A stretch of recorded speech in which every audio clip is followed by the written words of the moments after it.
So we got some pretty interesting news for you guys, including a new patch for Cyberpunk 2077 and a massive naval MMORPG going into beta.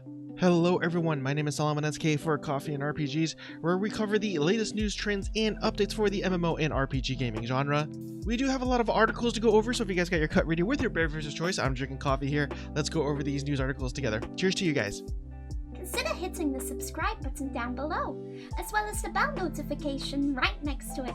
Thank you. Alright everyone, so let's go ahead and get started with a few articles from massivelyop.com, and really quick, I just wanted to mention this one here, and it says, Shadow Arena offers compensation, flips hero Venslar from offense to support, and I just wanted to mention this because I completely forgot about this game. I didn't even know it still existed, because I haven't heard from this game for so long, and I'm not really a Battle Royale fan myself, and so that's why I never really got into this, but if you're into Black Desert Online and BRs, then I guess you got something to look forward to, because again, compensation, right? That's always a good thing. And in their next article, it says here that Star Citizen shows off some new planet modification tools and lays out general plans for space combat. And after watching that video, which I do have playing right now, I'll admit I was kind of impressed. I didn't know they had such tools at their disposal that they were developing, and I've never seen anything like this before. And it does go on to read here that Star Citizen's weekly video series has come back online once again, and this week's episode moves from showing off yet another tool to discussing broad stroke plans for ship-to-ship combat moving into 2021. The first half of this video grants a look at some of the new toys that let devs modify the surfaces of planets, whether it's tools to create hills, valleys, flat surfaces, or other automatically generated rivers on planets. And so if you take a look of the actual video itself, they kind of show you how they make the terrains and stuff and how it's actually generated, making the development of the game, I would assume, a lot faster, because you know they don't have to do every single little intricacies, of the planet itself and the shape of the terrain and stuff like that. So to have everything automated, I think that's really cool. I've never seen anything like this before. And lastly, it says here that the second half of the video talks up the annual combat summit that sees devs from several related teams at CIG outline their plans for dogfighting going on into the year. And another game here that we haven't really talked much about, especially last year. And in their next article, it says that Closers takes aim at new accounts with bonus currency. And I love the way this article kind of set things up in saying that it's bribery at the end of the day for new players. And it goes on to say that players with new accounts who reach level 86 will receive 1,000 N coins, worth about $10, for the use of the game's cash shop. Similarly, the players who purchase N coins will receive an extra 20% added to their accounts as a free bonus with that first purchase. And so, hey, it looks like they're just really hurting for a bigger population within the game, and so whatever, you know, they need to do, they gotta do, right? So anyways. And in their next article, it says that Past Fate details work on professions, mounts, and new weapons as it zeroes in on the next alpha tests. Now, this is an MMO that I included in the top 25 MMORPGs to look forward to in the year 2021 and beyond. And for a team that consists of only a handful of people, from what I can tell, it's actually a fairly good-looking MMORPG in my opinion. And it goes on to read here that both mounts and mounted combat are fully operational and will be added to the game for testing along with world bosses in the game's first open world dungeon. Additional work is being done as well, such as new weapon types with their own specific animations, initial work on fishing and cooking professions, and new models, new sounds, and new features are also in the works as well. And so even though they've been a little quiet in terms of getting the information out there, it looks like they still have been working very hard in developing the game. And yeah, I'm still looking forward to what kind of game this game might turn out at the end of the day, considering I really haven't played a indie MMORPG. Yeah, I actually haven't, so it'd be definitely interesting to kind of see how this turns out. And really quick, in their next article, it says that TERA's PC version rolls out the Catalepticon, I believe that's how you say it. I do apologize. But Catalepticon Dungeon today, as Gameforge promises monthly updates. And in Build 102, a brand new dungeon, again, Catalepticon, if I'm pronouncing that correctly, has been introduced, as well as new equipment. There's also a new code that you could put in right here. It says fight Lumican. If you put that in there, you'll be able to unlock some extra goodies, including astral fragment, adventure coins, fashion coupons, and Exdor linen. And in their next article, it says here that Legends of the Jedi is a Star Wars MUD that has just kicked off its first era. So basically, if you don't know what a MUD is, or MUD, it's basically a text-based type of game, and this is sort of the way MMORPGs were first developed back in the early 90s, even late 80s if I'm not mistaken. So definitely going to cater towards a very specific demographic, especially if you're somebody who likes to read and kind of let your imagination play out more so than actually having a visual itself. And it does go on to say that it offers players a quote, a blend of competitive gameplay and storytelling, end quote, and lets them fill out the roles of heroes or villains, smugglers, or bounty hunters. So let's go ahead and switch gears here a little bit and head on over to PCGamer.com. And really quick, again, as I mentioned earlier, Cyberpunk 2077's 1.1 patch goes live and fixes the stability improvements. CD Projekt Red says the patch will improve the game's memory usage and fix a number of crash bugs. The update comes roughly at 5.4 gigabytes on Steam and a lighter 1.1 gigabytes on GOG. And if you want to take a closer look at the details of this patch, I'll have a link to this down in the pinned comment section below. If you want to take a closer look, basically it's just fixing a bunch of issues that kind of make the game a little less immersive, kind of takes you out. So I'm really glad that they're working on these improvements. Yeah, this is the type of advertisement I get on incognito mode. Don't know why, don't anyways.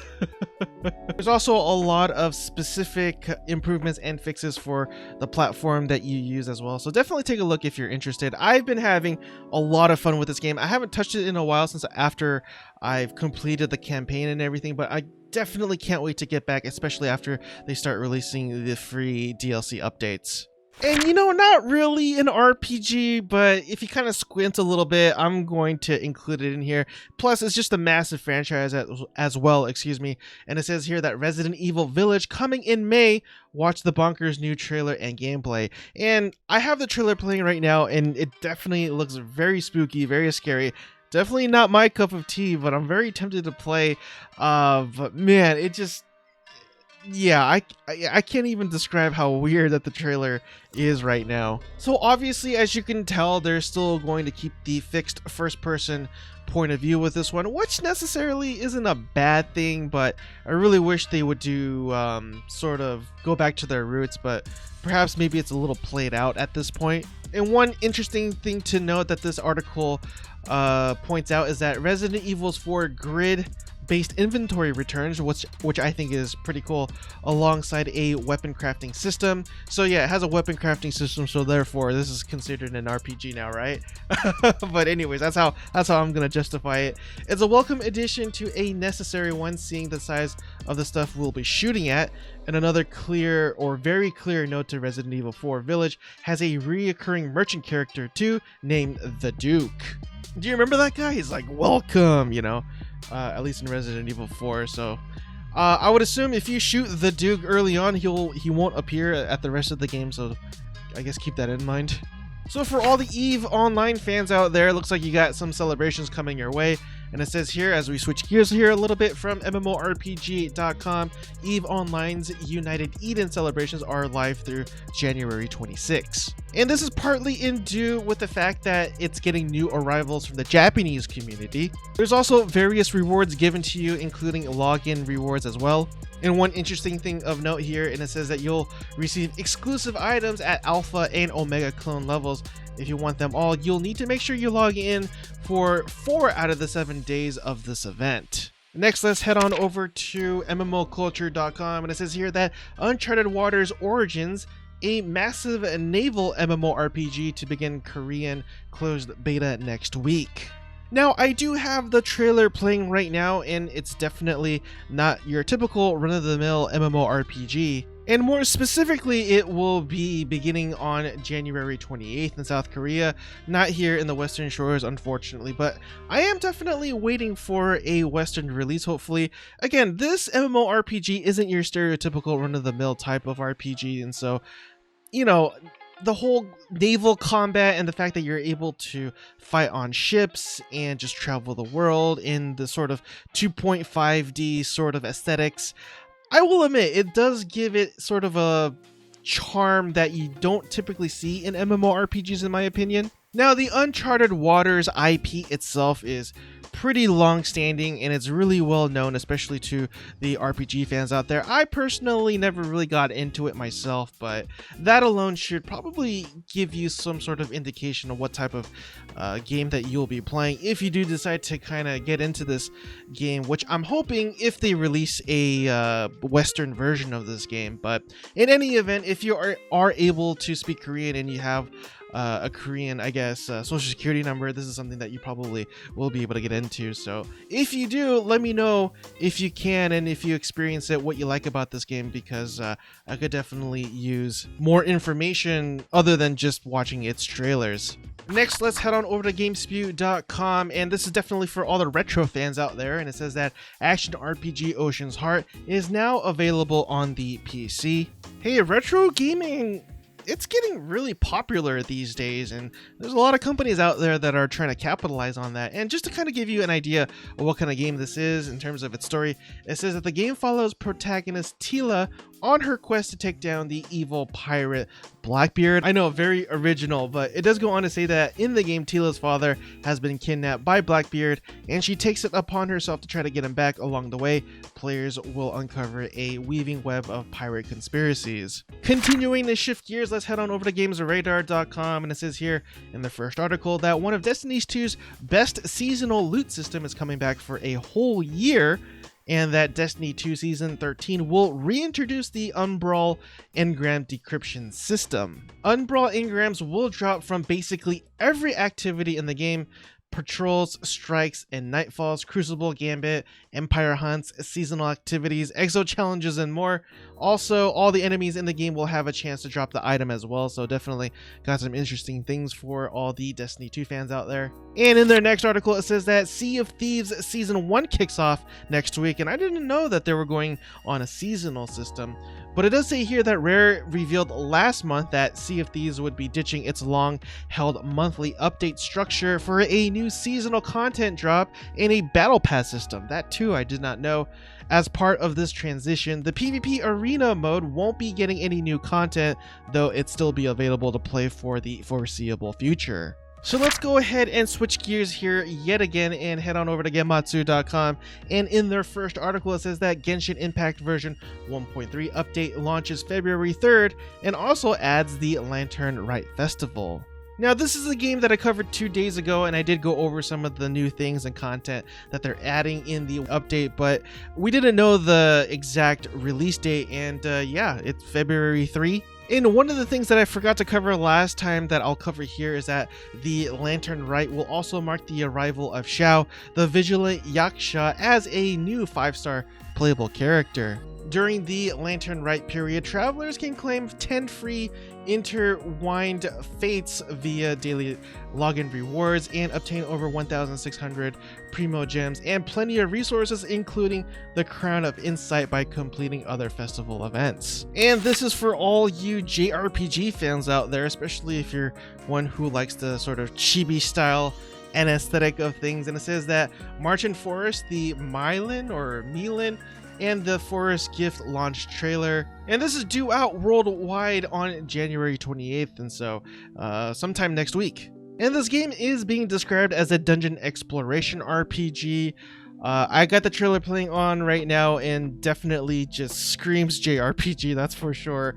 But this game is due out for the PlayStation 4, Switch, and PC via Steam on January 28th worldwide, as I said earlier. And yeah, And that concludes today's episode of MMO and RPG news, updates, and commentary. I really do appreciate it if you made it with me so far, and if you feel as though I have earned your subscription, please consider hitting the subscribe button down below and hitting the bell notification icon right next to it, as that significantly helps out the channel, and I would greatly appreciate that. Hope you guys are staying safe out there. I know there was a lot of news articles to go over, so I'll finally let you guys go. Hope you guys have a blessed night, and I will see you guys next time. Cheers again, everyone.